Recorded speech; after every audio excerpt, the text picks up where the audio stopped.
ভাইরা আমার, আল্লাহর কসম করে বলি, একটা সময় আসবে মন খুলে নামাজ পড়তে চাইবেন। বিশ্বাস করেন ভাই, লিখে রাখেন ডায়েরিতে।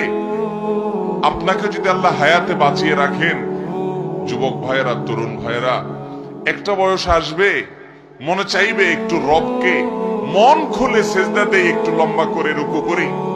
পারবেন না, অসুস্থ হয়ে যাবেন, রোগবালায় ধরে ফেলবে। বাবারে, সে সময় আসবে না? বৃদ্ধ মুরব্বীদেরকে, চাচাদেরকে জিজ্ঞাসা করেন, চাইলেও অজু ধরে রাখতে পারে না, নামাজ পড়তে পারে না, চাইলেও পারে না। একটা সময় আসবে চাইবেন, পারবেন না।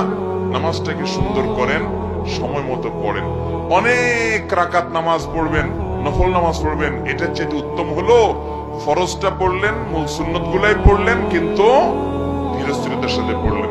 10 রাকাত তাড়াহুড়ো করে পড়ার চাইতে 2 রাকাত আস্তে আস্তে পড়া অনেক বেশি